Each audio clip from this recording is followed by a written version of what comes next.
Hello, with us this weekend, the Conservative MP James Cleverly. James is a minister in the Foreign Office and the Department for International Development. Dame Margaret Beckett first became an MP back in the mid-1970s. A few years later, she was an Education Minister. Later, she would serve as Business Secretary, Environment Secretary and Foreign Secretary. Dr Linda Yu is an economist and writer. Born in Taiwan, Linda has dual British and American citizenship, and among her many roles, she is a Fellow in Economics at St Edmund Hall at Oxford University. Her latest book is called The Great Economists, How Their Ideas Can Help Us Today. And Peter Hitchens is an author and columnist for the Mail on Sunday. Peter has been a political reporter, a defence and diplomatic correspondent, Moscow correspondent and Washington correspondent. Welcome to you all, and welcome to Richard Henderson in Warwickshire with our first question. Hello, Richard. Hello. Might the government not have been wiser to urge people to wear masks when shopping rather than making it a criminal offence and wasting police time? This, the decision for masks to be compulsory in shops in England, which has now kicked in. Peter Hitchens, I read that you're a devotee and enthusiast, a disciple for the face mask. Oh no, you're not. No, you tend to do that. Well, it would have been wiser if the government hadn't embarked on this policy at all.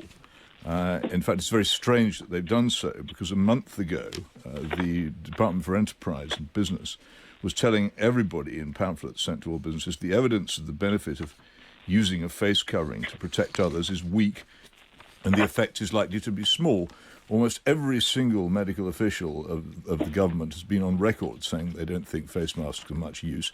And also the whole state of the advance of the disease is such that it's far, far less prevalent now, and far fewer people are dying of it than at times several months ago when nobody was suggesting masks. The whole thing is wholly illogical.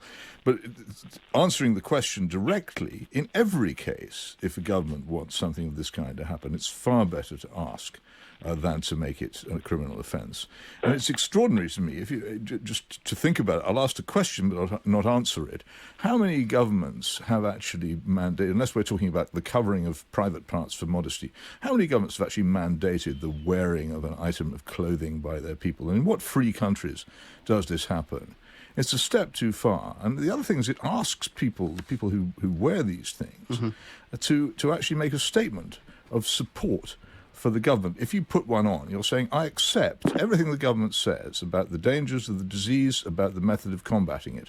And actually, I don't. I think the government's hugely overestimated the danger of the disease, and I think its policy of combating it has been worse than futile. So to put on one of these things is actually a compulsory expression of opinion, which is totalitarian. So you're perfectly right. It's certainly not something the government should have any part in doing, telling people what to wear. And in practical terms then, when you get on the bus or you go into a shop, are you just ignoring the law? There are all kinds of things that people can do. Rather than answer that question directly, I would urge anybody who's worried about this to study the exemptions that are available to you very carefully. Do you have an exemption there? I'm just trying to get to the bottom of whether you wear one or not. I'm asking people to I think everybody who wishes to have an exemption, in my view, has an exemption. There are exemptions as soon as this becomes a legal matter, fortunately, because I think somebody had enough sense in drawing up these rules to see that this would be a problem. There are exemptions for practically anybody who wishes to take them. Study them and politely use them is my advice to anybody. Are there really? Is it not around those who either are too young or have respiratory problems? It's a fairly narrow list, isn't it? I think the list includes, and I'm not going to read the whole thing here, I haven't got it in front of me, but it includes anybody who is severely distressed by having to wear a face covering. Ah, so you put yourself in that category? Very much I do. I am severely distressed by it. I find the whole thing I can hear that. I really can. Deep distress. Linda, you? I think there's a couple of issues around how much of enforcement is expected, and I don't think that's something which is, you see it already. The police will find it hard to enforce, but I suppose putting a penalty on it is to try and nudge the behavior. So face masks, obviously, there have been some studies about whether it's effective in protecting other people and also you, but not a huge amount of studies, but there are a few.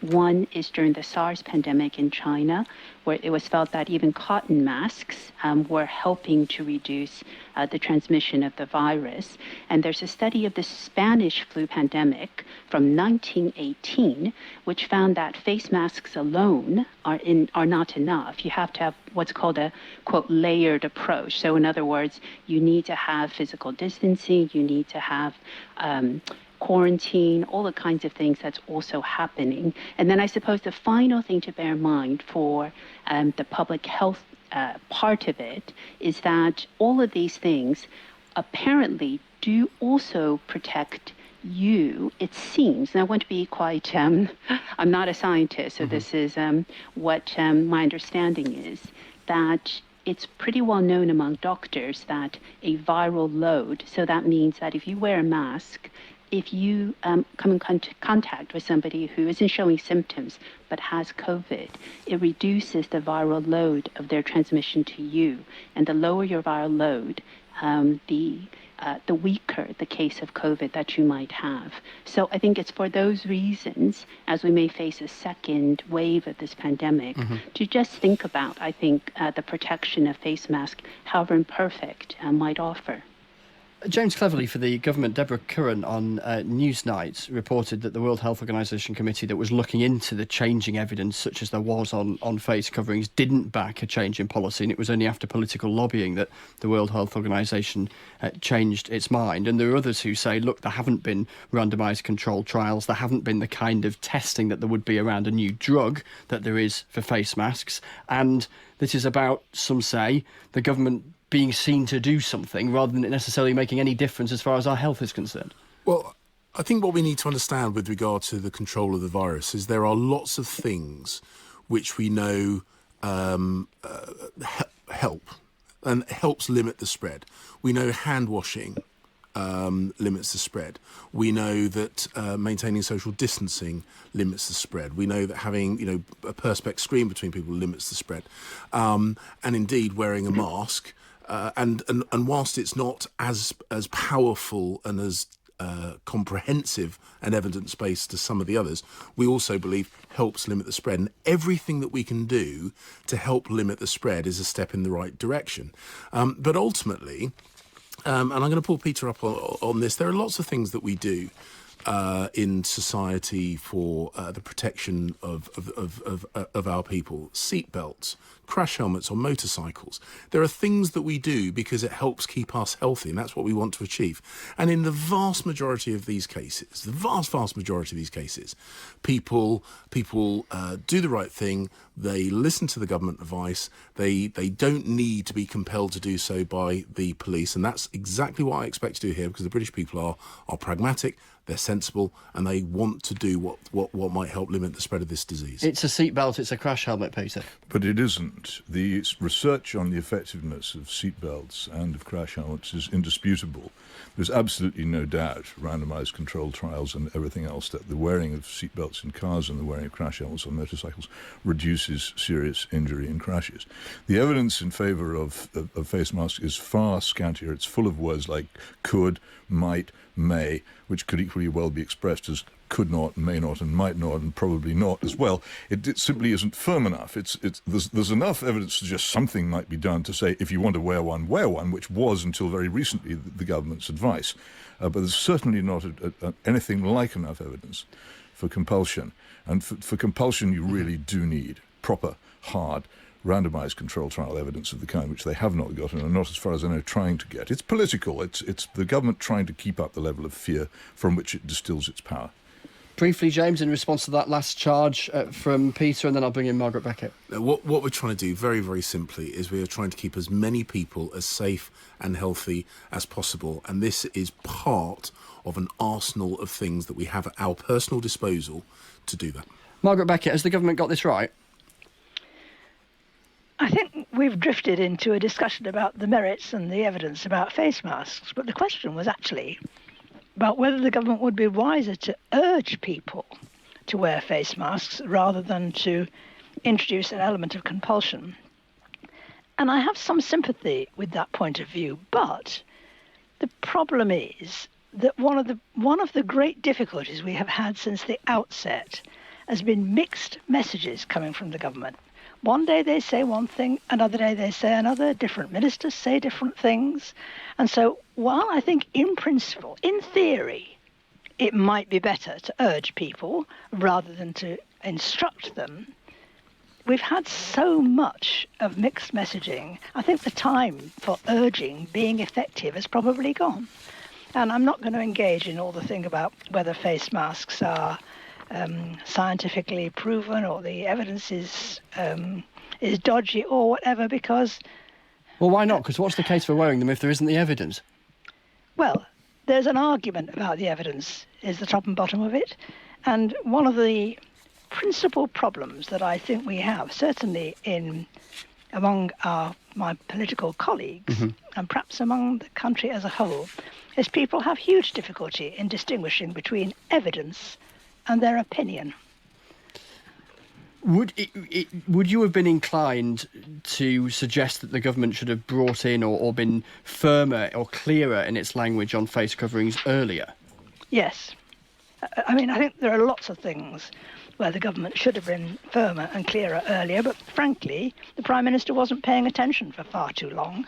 And now he is, I think. He's just looking to see who he can blame, rather than admitting that the government might have made any mistakes at all. Well, he has acknowledged, hasn't he, today, that there will be lessons to be learned. When you suggest he wasn't paying attention for far too long, I mean, that's quite an accusation. What are you getting at? I'm getting at the fact that he was on holiday when all of this started and didn't come back. And even when he did come back, it didn't really do very much. Everything was done too late, half-heartedly. Don't get me wrong, I understand Boris Johnson is a good news politician. He's happy when he can have little jokes, when he can tell people how great things are going to be. He's happy when he can look to a rosy future. Unfortunately, the middle of a global pandemic is not a good time for that.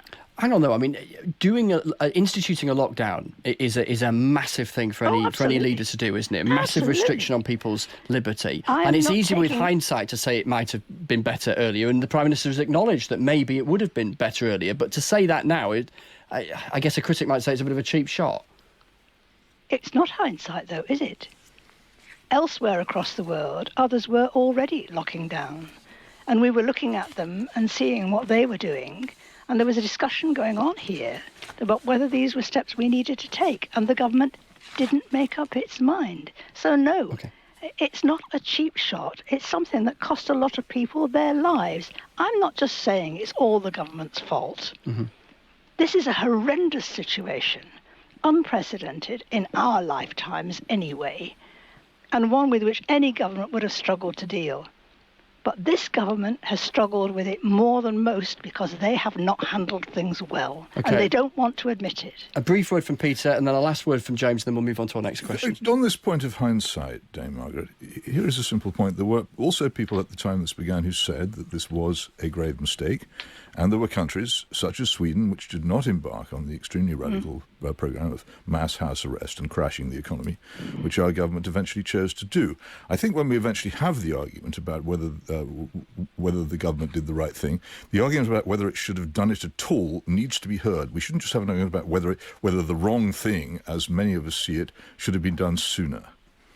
Well, that's a perfectly legitimate point of view, Peter. Thank you. A very different one, and I accept that it's a legitimate and different view. All I would say is, if you looked across the world, there was already evidence that this might be the right thing to do when our government chose not to do anything. And evidence it might be the wrong thing to do as well. James, briefly, just do you want to address the charges that Margaret Beckett was laying at your door before we move on?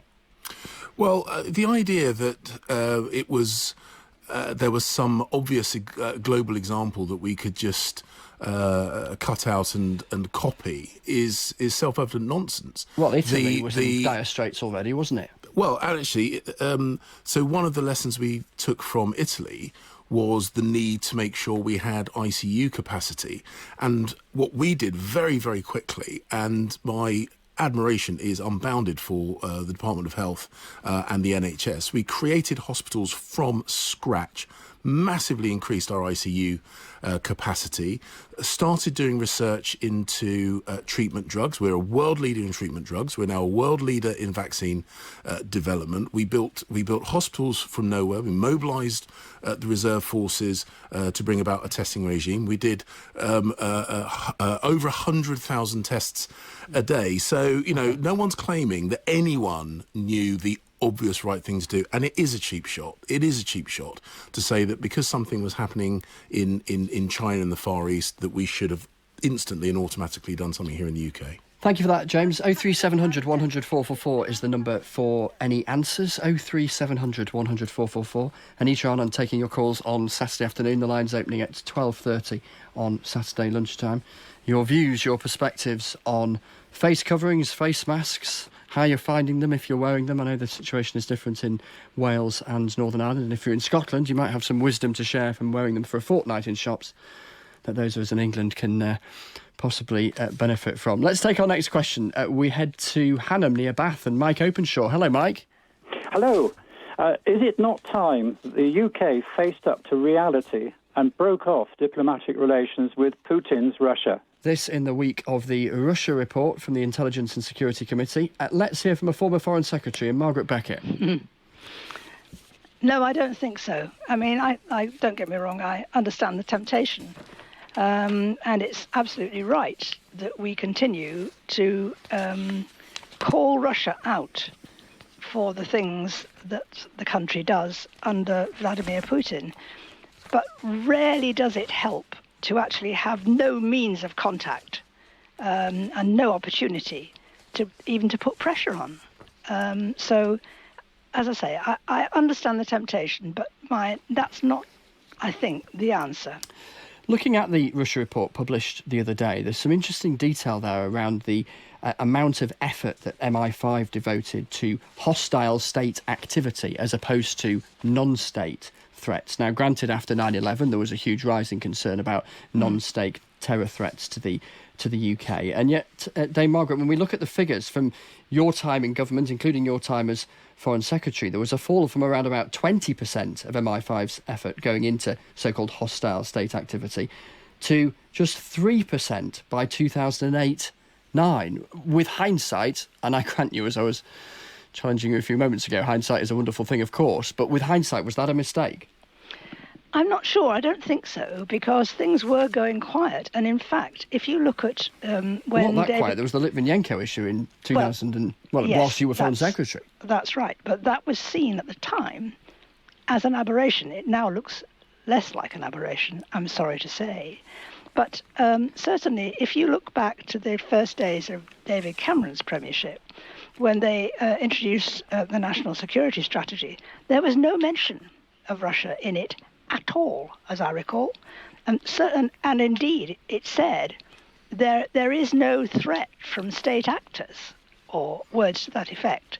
So not just Russia, but elsewhere. So there was a period during which people thought that relations were improving and would continue to improve.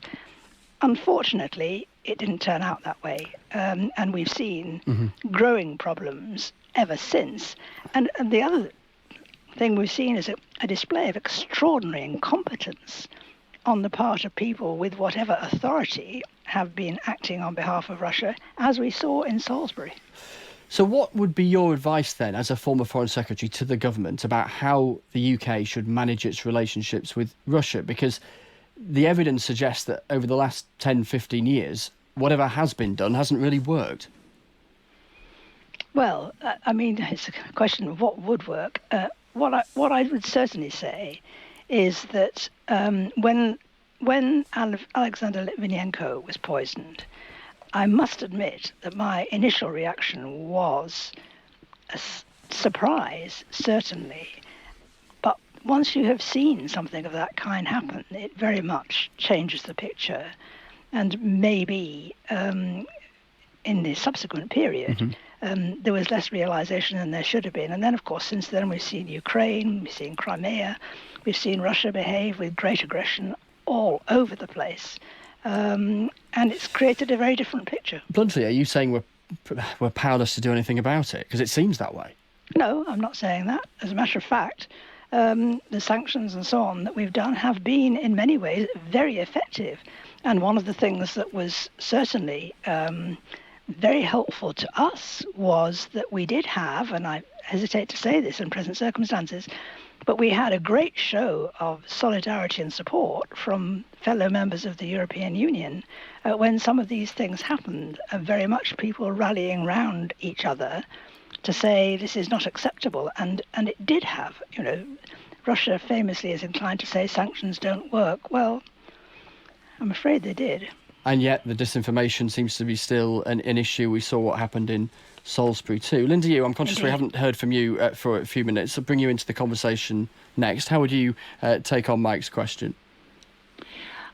I would agree that we couldn't entirely disengage, but there's probably two things I would suggest. One is to repeat what Dame Margaret has said, which is a robust calling out of Russian actions, and that requires having a good investigation, like the Russia report that we've seen. We've seen it in the United States after their 2016 presidential election. And then there are things that we can do ourselves to ensure that our own policies and our own institutions can safeguard our democracy. So the report mentioned the Official Secrets Act was described in that report as not fit for purpose. Mm-hmm. Social media companies have responsibilities, looking at updating our spy laws, looking at giving authority to an agency whose role it is to ensure, and it can't really be the Electoral Commission, it's more of a limited body, but more of a central authority to make sure there are no foreign agents distorting our democratic processes. And once somebody is responsible, I think that would be a way of making sure that even if Russia continues, that our own processes are in a better shape. Peter Hitchens, you're a former Moscow correspondent, as I say. How would you advise the British government on how it should handle Vladimir Putin and Russia? Well, Vladimir Putin is a sinister tyrant, and his country is run in an extremely unpleasant way, and there are some very nasty people in it, as we've recently found out. But what I would advise any government to do would be to realise that we're not here dealing with the Soviet Union, a vast ideological world power, which threatened us and threatened the peace and security of Europe, and which was dedicated to an appalling creed which it wanted to impose on the rest of the world, which vanished. And I was there on the day that it vanished, on a certain date in August 1991, and never came back. What's left after the collapse of a Russian empire in Europe and Asia of enormous size, which has completely disappeared, is a country which may be large on a map, but has a small and declining population, is actually quite poor, has about the same gross domestic product as Italy, and is very severely economically troubled, particularly by the fall in the oil price, which it now suffers. And yet they plough votes into their intelligence services, we want... when the Soviet Union began to collapse, I remember Mikhail Gorbachev's spokesman, Gennady Gerasimov, mocking Western journalists who seemed not to believe what Gorbachev was doing, saying, "Gentlemen, we've done a terrible thing to you, perhaps the cruelest thing anyone could ever do to anybody. We've deprived you of an enemy."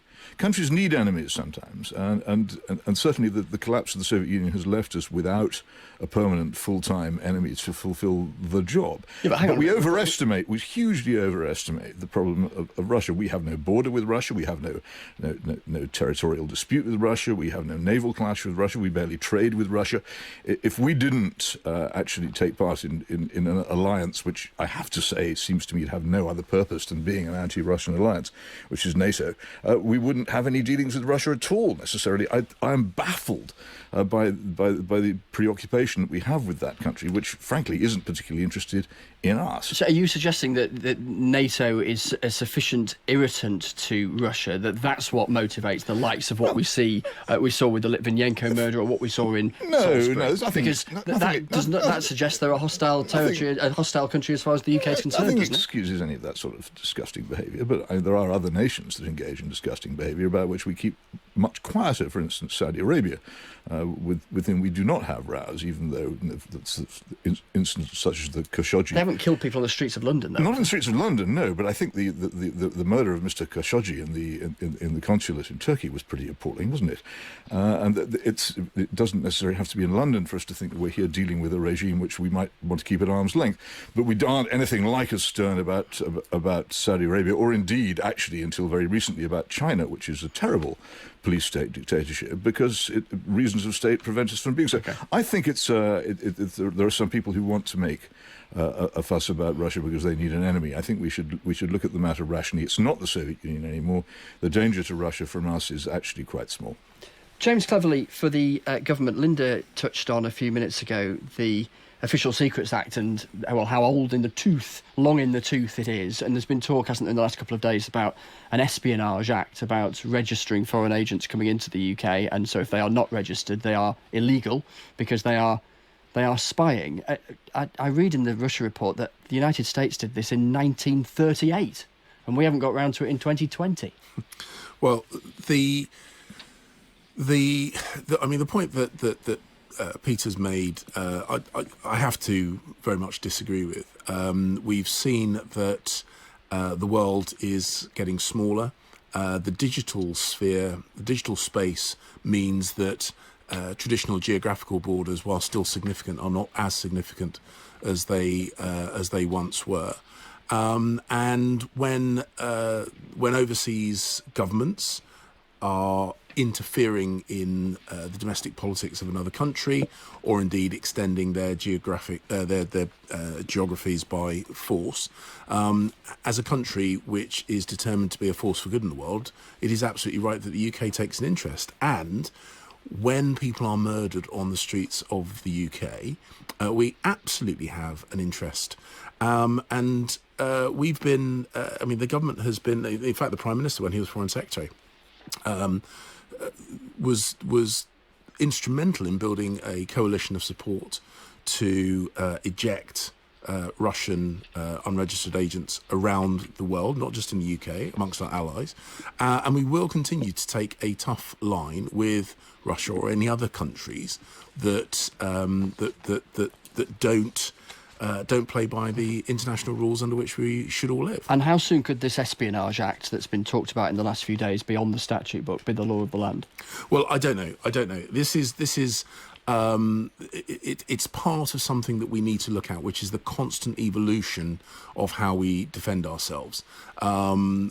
Because the risk from tanks and ships and planes, whilst it hasn't gone away completely, is perhaps being eclipsed by the risk in digital space, in disinformation propaganda, and indeed in conflict potentially in space, which might knock out GPS, communication satellites, that kind of stuff. So these things have to evolve. Foreign Minister James Cleverly, you heard from there. We've got Dame Margaret Beckett, former Foreign Secretary, the economist Linda Yu, and Peter Hitchens on this week's Any Questions. 03700 100 444 is the number for any answers. And Nick Drayton is in Wakefield with our next question. Hi, Nick. Hello. The word genocide has been used by some commentators to describe the systematic persecution of Uyghur Muslims in Xinjiang. Who should be held responsible for this crime against humanity, and what form should justice take? Nick, thank you for your question. Plenty are currently reluctant to use that word genocide, but others are suggesting that perhaps it should be used about what's happening in Xinjiang. Linda, you first on this one. I think there certainly has to be much greater condemnation of that. And for instance, the International Criminal Court, the United Nations, there are different avenues through which the UK and other countries can express, their views on how we must stop this persecution. And I think this is an example where we increasingly do need around the world to have a sense of, a principles-based, a values-based foreign policy, and then collective action when something, like this does happen. And over the past few decades, there have been instances in which the international community have gotten together and it has made a difference. But there are far too many instances where nothing happens. And I think we must work hard to make sure it's the former and not the latter. What kind of collective action do you have in mind? Well, if we think about the various forums that I'm describing, it could range from international message. It could, if the evidence, warrants it going to the International Court of Justice, which I mentioned. That's where people could be held to account. So there's a range here. And I think the important thing is for the international community to take a look and to ensure that, we are acting in concert and also in line with our principles around human rights and international condemnation where it's warranted. You say, Linda, that is what should happen. Do you think it actually will? I mentioned there are lots of instances in which it is, not enough happens. And I think with a lot of these issues, if you look around the world, it does require concerted action. So I don't know whether or not where this will lead, but I do hope that the international community does act. China's ambassador in the UK has said that talk of concentration camps in this part of their country is fake, and also adds that there is a lot of fake accusations against China. Dame Margaret Beckett. Yeah, I don't think there's any question that those who should be held responsible are indeed the leadership of the government of China. This is very much happening on their watch, and its implications seem to be extraordinarily large. As to what form, how it can be handled, I think it can only be handled internationally. There is no individual country that could simply take on China, not even the United States, even if one knew what the United States might do. So I do think it's got to be international condemnation and international pressure. China has enormous capacities and strengths, but because it's spreading itself so far across the world, to a degree it's perhaps creating some vulnerabilities, and people need to look and see how that could be exploited. In what way? I'm trying to work out what you're getting at.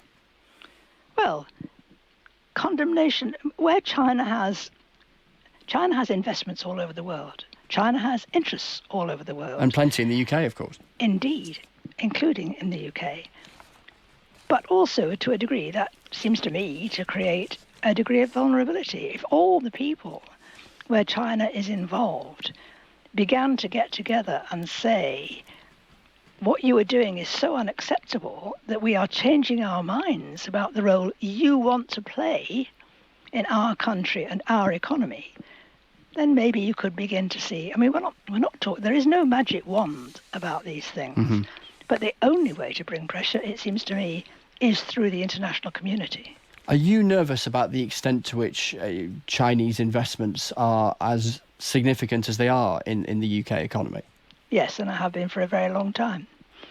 I mean, to my mind, when you look, and not just about China, by the way, I'm not just singling China out, the indifference of our governments, and to a degree of successive governments, but the indifference to who owns crucial elements of our critical national infrastructure has seemed to me to be surprising for quite a long time.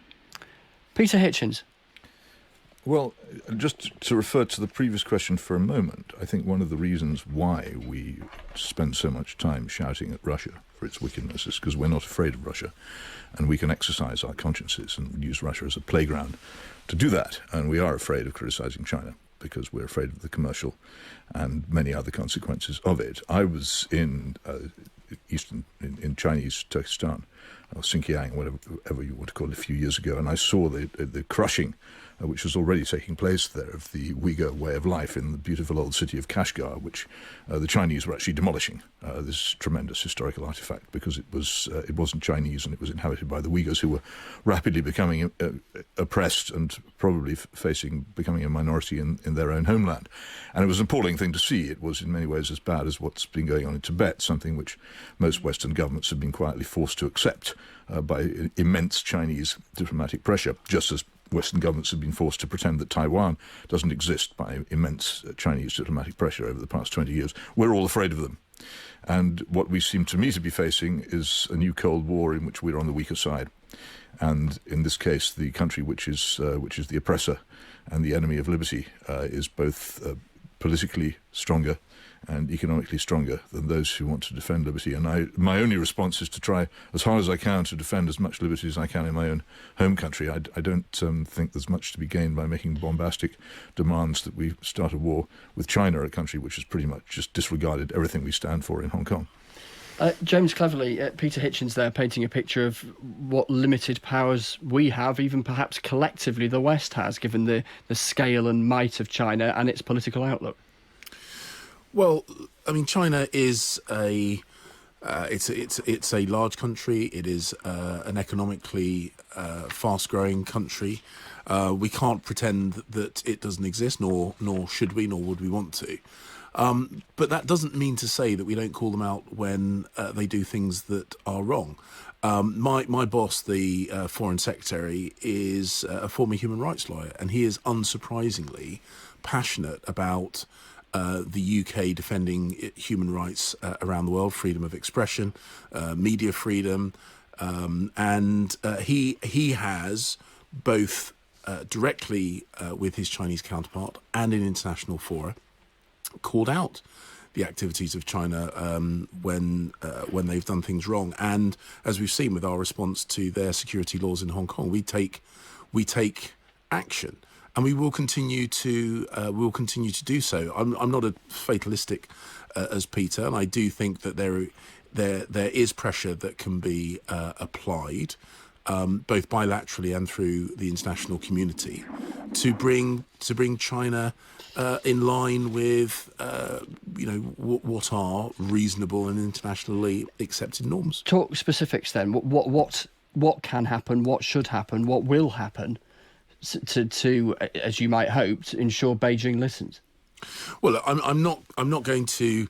I'm not going to this evening try and dictate UK government policy to China. I'll let the Prime Minister and the Foreign Secretary set that. But the principles that we pin all our foreign policy on is the same, which is that we are going to be an internationally engaged country. We're going to be a force for good in the world. Mm-hmm. That we are going to lead by example, and we are going to build international coalitions to make sure that we do have a robust and powerful voice when governments step out of line. Are you thinking specifically about sanctions? Is that something that's being discussed within government? I take the point that you would want the Prime Minister to announce it rather than you two, but is that on the table as a potential? Well, we brought in our independent human rights sanction regime. It is a long-standing principle, and I'm not going to break it tonight, that we do not discuss or speculate about who might in the future be subject to that sanction regime. But the bottom line is we have got it, we have used it, and we are determined, absolutely determined, to be a force for good in the world. Just before we move on, address the point that Dame Margaret Beckett made about the scale of Chinese investment in the UK. We saw the decision from the government the other week about Huawei and scaling back what would have been their involvement in 5G telecoms. What about, for instance, the nuclear projects that they're involved in terms of power generation and plenty of other areas where Chinese have significant investments in the British economy? Clearly they have an economic value, but in the current political climate, do they need reviewing? Well, this is the point that I was making about that we can't and shouldn't pretend that China is not a significant international economic powerhouse, and they do invest in the UK. They invest in a lot of other countries around the world, and all the decisions that we make in terms of both domestic and international policy are those decisions are made against the backdrop of, as I say, the moral underpinning of our foreign policy. I'm not going to speculate on what might happen because those decisions are made discreetly, and we balance the benefit to the UK of overseas investment against the nature of that investment. That's what we always do. You're not sounding enthused by the idea of more Chinese investment, though. Well, as I say, we are determined to make sure that that we are and are seen to be a force for good in the world, and that will form part of our domestic policy and our international policy. Yet on this government's watch, the last vestiges of liberty in Hong Kong have been suppressed. by China, and you know as well as I do that there's nothing that we are going to do about it or can do about it. Oh no, that's not true at all, Peter. What we are doing about it is we made a very, very decisive move to give those British nationals, British overseas BNOs, British national overseas in Hong Kong, a route out, and we're very, very clear on that. Quaking in their shoes in Tiananmen Square about that. Ruth Baker is in Bristol with our last question. Hello, Ruth. Hello. What advice would the panel give to the Prime Minister to assist him in managing his own weight? Thank you for that, Ruth. We're going to hear more from Boris Johnson in the coming days about a obesity strategy. Margaret Beckett. Oh, I don't think I'd presume. I mean, for a start, I know nothing whatsoever about the Prime Minister's diet or personal habits. So you don't really know. People who know him well may be able to say, well, you ought to start with X. Mm-hmm. I don't know him well enough to know where he ought to start, but I certainly can see that he ought to do something about it. I suppose the point is if you don't know what the Prime Minister's dietary habits are for perfectly good reason, because you don't live with him, then why should the government expect to know what any of our dietary habits are and start preaching to us about what we eat? Well, I don't think the government is saying, to be fair to them, that it knows what our dietary habits are. It is saying, find way, whatever your habits, whatever your lifestyle, try and find ways of addressing it if you are gravely overweight, because it is in no way in your interest in a general sense. And at the present time, it looks as if it's particularly not in your interests, given the why this virus appears to particularly attack people who are overweight. Mm-hmm. I do not know. I don't think anybody knows. But it's a further signal. So your instinct would it be, Margaret Beckett, from your time in government, that these kind of initiatives from a government, which critics often label as the nanny state, are not only worthwhile but successful? They do actually lead to positive outcomes, as ministers sometimes describe these things. Oh, they can work, yes. And doing nothing is often not helpful. So to that extent, and it's deeply irritating, I think, when any bit of good advice is labelled, oh, nanny state. Well, I didn't have a nanny, but I think I know common sense when I hear it. Linda, you? I think that these kinds of nudges can work. So, for instance, greater efforts to label the calorie count or the health content of food, it allows people to make those choices. And I think that's really one of the things that I would stress. There's quite a lot of ways in which you could be more healthy, and it's different for every person. But I think, being able to choose, having the skills in order to make your own food more often, if you had the time. I think all of those things are things we can't presume, but I think what we can do is offer people more information, mm-hmm. Enable them to make those choices. And I think, one of the effects of thinking back to the lockdown that was announced on March the 23rd, when the Prime Minister said, you can go out for your one form of exercise a day. For some people, that's like a sort of nudge. I was going to say it's a nudge, and either it's too little or it's too much. But go for what an I'm hour every suggesting day. is all these things are. Yeah.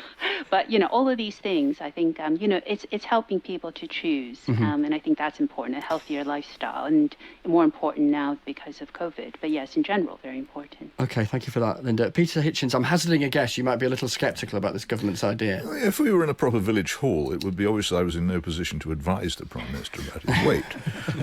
But he is a mere stripling compared with me. And some years ago, when things were easier, I did actually manage to lose nearly 3 stone by putting myself on a vicious diet, which consisted of almost nothing except kippers and cabbage.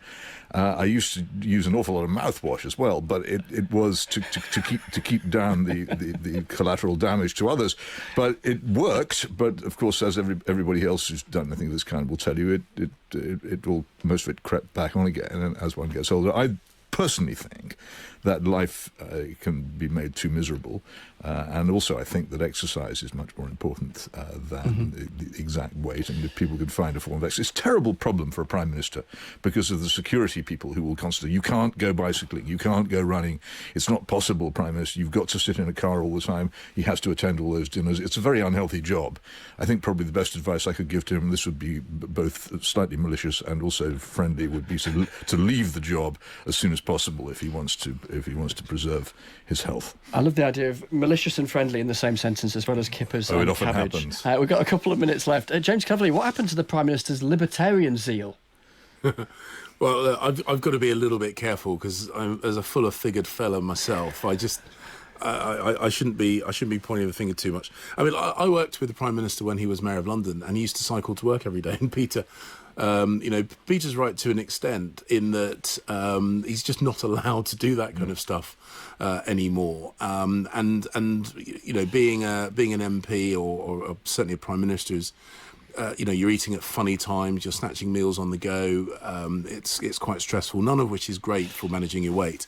But ultimately, I think the statistics around coronavirus is a bit of a reminder that actually, managing your weight is something that can and should be done. We should be a bit more careful about what we eat, and we should try and do a bit more exercise. On a specific note, there's this idea of banning junk food advertising on the telly before the watershed.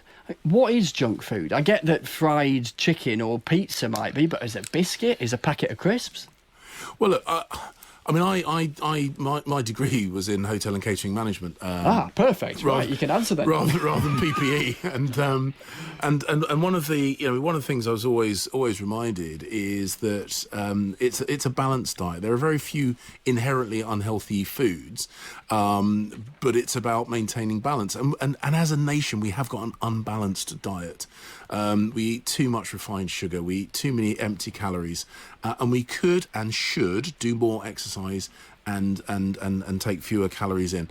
How we do that effectively is a tricky one. No one's absolutely nailed it, but I think it is something we should aspire to.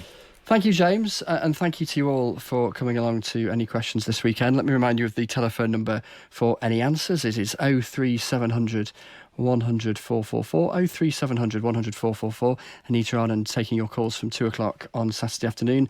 The lines opening at 12:30. Thank you to Mary and Camellia producing this week, and to the brilliant Matilda, our studio director.